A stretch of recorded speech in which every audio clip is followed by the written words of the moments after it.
विधानसभा चुनाव और विधानसभा के उपचुनाव में कांग्रेस की करारी हार के बाद अब क्या कांग्रेस की डूबती हुई नैया सचिन पायलट के भरोसे है? क्या सचिन पायलट को अब कांग्रेस की कमान मिलने वाली है? क्या नरेश मीणा जेल के अंदर बंद हैं, लेकिन नरेश मीणा का क्रेज आखिर लोगों में इतना क्यों बढ़ रहा है? गृह मंत्री ज्वार सिंह बेड़म, जिनका गृह जिला है डीग के अंदर गोलीबारी हुई और इस गोलीबारी के अंदर पुलिस के मुताबिक 21 लोग घायल हो गए। राजस्थान की सबसे बड़ी योजना ईआरसीपी का शिलान्यास करने के लिए प्रधानमंत्री नरेंद्र मोदी जयपुर आएंगे। नमस्कार, आप देख रहे हैं लोकमत हिंदी और मैं हूं आपके साथ महेंद्र मासरोटा। सबसे पहले बात करते हैं सचिन पायलट को लेकर। जिस तरीके से विधानसभा चुनाव के अंदर अशोक गहलोत ने कहा था कि हम स्पष्ट बहुमत के साथ राजस्थान में सरकार बनाएंगे और जो 25 वर्ष से एक बार बीजेपी और एक बार कांग्रेस वाला जो मिथक है, इस रिवाज को इस बार तोड़ देंगे, लेकिन ऐसा हुआ नहीं, वो रिवाज टूटा नहीं। लोकसभा चुनाव के अंदर कांग्रेस ने जो है वो 11 सीट लाकर शानदार जीत दर्ज की है। बीजेपी को बड़ा झटका इसमें लगा था, लेकिन फिर जब जैसे ही विधानसभा के उपचुनाव आए तो विधानसभा के उपचुनाव में कांग्रेस को बड़ा झटका लगा। सिर्फ सचिन पायलट का गढ़ माने जाने वाली दौसा सीट पर डीसी बैरवा ने जीत दर्ज की है। बाकी 6 जगह पर कांग्रेस को हार का सामना करना पड़ा है और इसी हार के अंदर चाहे वो रामगढ़ हो, चाहे झुंझुनू हो, देवली उनियारा, यहाँ पर भी जो सीट परंपरागत बन चुकी थी कांग्रेस के लिए, वहां पर बीजेपी ने कांग्रेस को बड़ा झटका दिया है। तो अब कहा जा रहा है कि क्या कांग्रेस की इस डूबती हुई नैया को बचाने के लिए एकमात्र सहारा सचिन पायलट है क्या? क्योंकि राहुल गांधी जब जयपुर आए थे तो कांग्रेस के प्रदेश अध्यक्ष गोविंद सिंह डोटासरा ने उनसे मुलाकात की थी। अब ऐसा लग रहा है कि कांग्रेस के अंदर बड़ा फेरबदल जो है वो हो सकता है। जिला अध्यक्ष से लेकर बड़े जो पद हैं, सब में बड़ा फेरबदल देखा जा सकता है। कहा तो ऐसा भी जा रहा है लोगों के मुताबिक कि प्रदेश अध्यक्ष गोविंद सिंह डोटासरा का कार्यकाल बहुत लंबा हो चुका है, तो हो सकता है कि आने वाले समय में गोविंद सिंह डोटासरा की छुट्टी हो जाए। और लोगों का कहना है कि क्या पता, जिस तरीके से 13 से 18 तक ये कमान सचिन पायलट के हाथों में थी और कांग्रेस की जो बुरी हार 2013 के अंदर हुई थी, वापस 2018 के अंदर सचिन पायलट ने कांग्रेस को स्पष्ट बहुमत दिलाया। तो लग रहा है कि सचिन पायलट की फिर से कांग्रेस प्रदेशाध्यक्ष के पद पर एंट्री हो सकती है। और कांग्रेस को भी शायद लग रहा है कि सचिन पायलट एक युवा है, सचिन पायलट के 7 युवाओं का बड़ा जनसैलाब है, लोगों के अंदर बड़ी जो है उनको लेकर एक सचिन पायलट की बड़ी फैन फॉलोइंग है। एक कारवा सचिन पायलट के साथ चलता है राजस्थान के अंदर। तो ऐसा लग रहा है कि आने वाले समय के अंदर कांग्रेस में बहुत बड़ा फेरबदल देखा जा सकता है और इसकी कमान, बड़े पद की अगर प्रदेश अध्यक्ष की बात करें तो ये कमान गोविंद सिंह डोटासरा की छुट्टी होकर सचिन पायलट के हाथों में जा सकती है।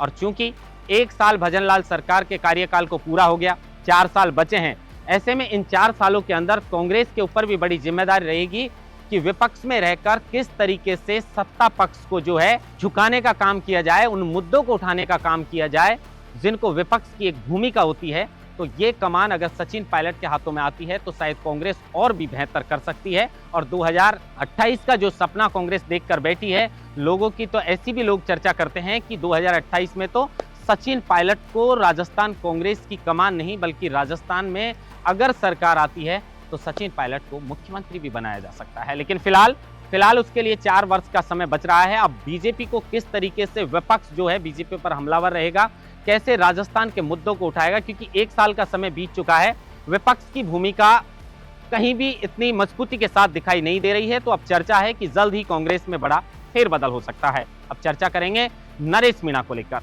नरेश मीणा को 1 महीने से भी ज्यादा समय बीत चुका है, अभी तक जेल के अंदर बंद हैं। बार बार जमानत अर्जी लगाने के बाद भी उनकी जमानत अर्जी खारिज हो रही है। और उन्हीं का साथ देने के लिए कांग्रेस नेता प्रहलाद गुंजल ने सवाई माधोपुर जिले के अंदर चौथ के बरवाड़ा में कहा था कि नरेश मीणा की रिहाई के लिए अगर सरकार कोई रास्ता नहीं निकालती है तो फिर सड़कों पर जन सैलाब दिखेगा, चक्का जाम दिखेगा। चक्का जाम की बात और सड़कों पर जन सैलाब की बात तो लोग ऐसे भी कर रहे हैं क्योंकि कुछ दिन से बीजेपी के नेता विजय बैंसला, जो देवली उनियारा से विधानसभा का चुनाव लड़े थे, उनको लेकर भी लोग कह रहे हैं कि आने वाले समय में गुर्जरों को नवी अनुसूची में डालने को लेकर भी राजस्थान के अंदर चक्का जाम जैसी समस्याएं देखने को मिल सकती हैं। हालांकि विजय बैंसला ने यह कहा है कि हमारी सरकार से मांग है कि नवी अनुसूची में डलवाया जाए, क्योंकि 2019 के अंदर राज्य सरकार की ओर से जो प्रस्ताव केंद्र सरकार को भेजा गया था, वो प्रस्ताव आज भी कहीं फाइलों के अंदर दब चुका है। तो हो सकता है कि कि आने वाले समय में विजय बैंसला और गुर्जर समाज जो है वो गुर्जर आरक्षण को नवी अनुसूची में डलवाने को लेकर भी राजस्थान में कोई बड़ा आंदोलन छेड़ सकता है।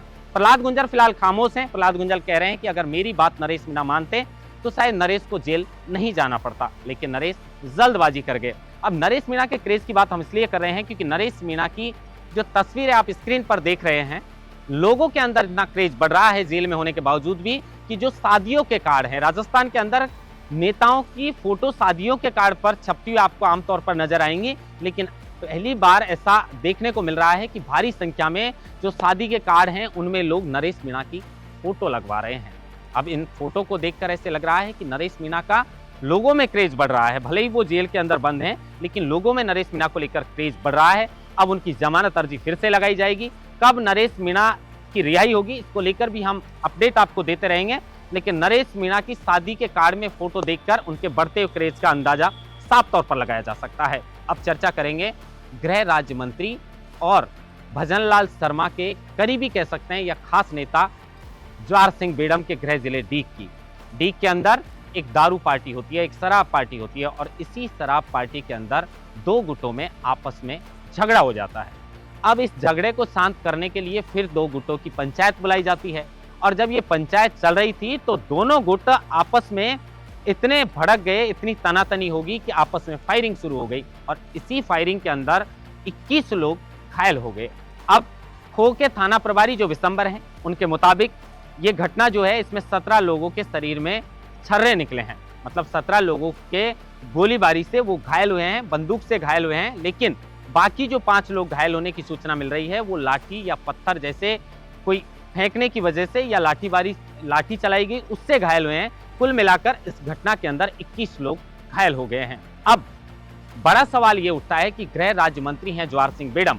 कुछ दिन पहले हमने बताया था कि किस तरीके से गृह राज्य मंत्री ज्वार सिंह बेडम के गृह जिले के अंदर एक विधवा महिला अपनी लापता बेटी के अपहरण का केस दर्ज करवाती है, लेकिन उसका कोई सुराग नहीं लग पाता है, और थाने के आईओ के द्वारा कहा जाता है कि राजीनामा कर लिया जाना चाहिए। वही तस्वीर इस तरीके की एक जो धर्म कांटा होता है जो वाहनों का वजन तोलने का काम करता है, ये भी घटना डीग जिले की है, जिसके अंदर बदमाश कुछ आते हैं। सीसीटीवी कैमरे के अंदर उनकी सारी जो घटना थी वो कैद होती है कि किस तरीके से जो धर्म कांटा के संचालक हैं उनके साथ मारपीट की जाती है। बड़ी विडंबना है कि गृह राज्य मंत्री ज्वार सिंह बेडम के गृह जिले में इस तरीके की बड़ी बड़ी घटना हो रही है, और उस कांटा संचालक की एफआईआर तक दर्ज नहीं करवाई गई। दर दर भटकना पड़ा एफआईआर दर्ज करवाने के लिए। तो कई सवालिया निशान लगते हैं, और सवालिया निशान ये भी लगता है कि आखिर अवैध मात्रा में इतने हथियार कहां से कौन मुहैया करवा रहा है। अगर गृह राज्य मंत्री के जिले में इस तरीके से अवैध हथियार जो देखने को मिले हैं इस फायरिंग के बाद, जिसमें दो गुट आपस में भिड़े हैं, 21 लोग गोलीबारी के अंदर घायल हुए हैं। अब इस मामले को लेकर क्या सरकार जांच करती है, क्या इस मामले पर संज्ञान लेती है? लेकिन अगर गृह राज्य मंत्री के जिले में इतनी भारी मात्रा में अवैध हथियार हैं तो जरूर ये सवालिया निशान है। इस पर सरकार को सोचना चाहिए कि अगर अवैध हथियार इस तरीके से लोगों के पास रहेंगे तो आमतौर पर ऐसी घटनाएं देखने को मिलेंगी। और नजदीकी जिला भरतपुर, जिससे मुख्यमंत्री खुद भजनलाल शर्मा आते हैं, तो ऐसे में डीग और भरतपुर पास के जिले हैं, और जिनके अंदर इतनी भारी मात्रा में अवैध हथियार, जिसको लेकर सर्च ऑपरेशन भी जो प्रशासन है उसके द्वारा चलाया जा रहा है, और प्रशासन की जो टीमें हैं लगातार वो जगह जगह पर ये खंगालने का प्रयास कर रही हैं कि हथियारों को आखिर कहां पर छुपाया गया है। क्योंकि घटना में घायल जो लोग हुए हैं उनमें से 2 गुट थे, एक गुट पुलिस के सामने आ चुका है, लेकिन अभी तक दूसरा गुट जो है वो पुलिस के सामने आकर मामले की प्राथमिकता भी जो है वो दर्ज नहीं करवा पा रहा है। तो ऐसे में सर्च अभियान इस मामले को लेकर चल रहा है, लेकिन गृह राज्य मंत्री जो ज्वार सिंह बेडम है इस मामले को लेकर क्या कुछ करते हैं ये देखना बड़ा दिलचस्प होगा। अब बात करते हैं प्रधानमंत्री नरेंद्र मोदी के 90 दिन में दूसरा राजस्थान दौरे को लेकर। राइजिंग राजस्थान का उद्घाटन करने के लिए प्रधानमंत्री नरेंद्र मोदी जयपुर आए थे, और 9 दिन में दूसरी बार प्रधानमंत्री नरेंद्र मोदी जयपुर आएंगे। लगभग कह सकते हैं कि 11:40 पर प्रधानमंत्री नरेंद्र मोदी जो हैं वो जयपुर एयरपोर्ट पर आएंगे, और उसके बाद हेलीकॉप्टर से सीधा दादिया के लिए जाएंगे। 12:10 पे प्रधानमंत्री नरेंद्र मोदी दादिया में जाएंगे। अब दादिया में जाने की बड़ी वजह है क्योंकि जो राजस्थान की ईआरसीपी राजस्थान कैनाल प्रोजेक्ट जो है एक बहुत बड़ी परियोजना है, जिसका शिलान्यास करने के लिए प्रधानमंत्री नरेंद्र मोदी जयपुर आएंगे। अब इस योजना के तहत राजस्थान के 21 जिलों को पेयजल और सिंचाई के लिए पानी मुहैया करवाया जाएगा, ऐसा वायदा सरकार कर रही है, जिसके एमओयू पहले साइन हो चुके हैं। लेकिन अब इसका शिलान्यास करने के लिए प्रधानमंत्री नरेंद्र मोदी खुद जयपुर आ रहे हैं। अब इस योजना का जो खाका तैयार हुआ था वो 2017 के अंदर हुआ था, जब वसुंधरा राजे सिंधिया का दूसरा कार्यकाल चल रहा था। उस समय इस योजना का खाका तैयार किया गया था और कहा ऐसा भी जा रहा है कि ये योजना वसुंधरा राजे सिंधिया की ही देन है, क्योंकि तत्कालीन जो सीएम है वो वसुंधरा राजे सिंधिया थी, जिनके सरकार के कार्यकाल में एक खाका तैयार हुआ था। लेकिन उसके बाद लगभग 7 वर्ष का समय बीत चुका है। अब 7 वर्ष बाद इसका मुहूर्त जो आया है शिलान्यास करने का, तो प्रधानमंत्री नरेंद्र मोदी जो हैं इसका शिलान्यास करेंगे और पूर्वी राजस्थान के जो 21 जिले हैं उनको इसमें पेयजल और सिंचाई का पानी मिलेगा। और कई जो ऐसी जगह हैं जहां पर कई दशक कह सकते हैं कि दशकों से आज तक वहां पर सिंचाई की वजह से जो खेती है वो पूरी तरह बंद हो चुकी है, जमीनें बंजर हो चुकी हैं, क्योंकि पानी नहीं है और पानी के बिना सिंचाई नहीं होती और सिंचाई के बिना खेती करना असंभव है। तो ऐसे में उम्मीद जताई जा रही है कि अगर इस योजना का प्रधानमंत्री कल शिलान्यास करते हैं, शिलान्यास के बाद अगर ये योजना रफ्तार पकड़ती है और जल्द ही 21 जिलों में पेयजल और सिंचाई के लिए अगर पानी जल्द मुहैया करवा दिया जाएगा, तो लोगों के लिए, पूर्वी राजस्थान के लिए ये बड़ी खुशखबरी है, कि किसानों के लिए भी ये खुशखबरी है, क्योंकि उन खेतों में जो दशकों से बंजर थे उनमें फिर से हरियाली लौटेगी। महेंद्र बांसवाल, लोकमत हिंदी, जयपुर।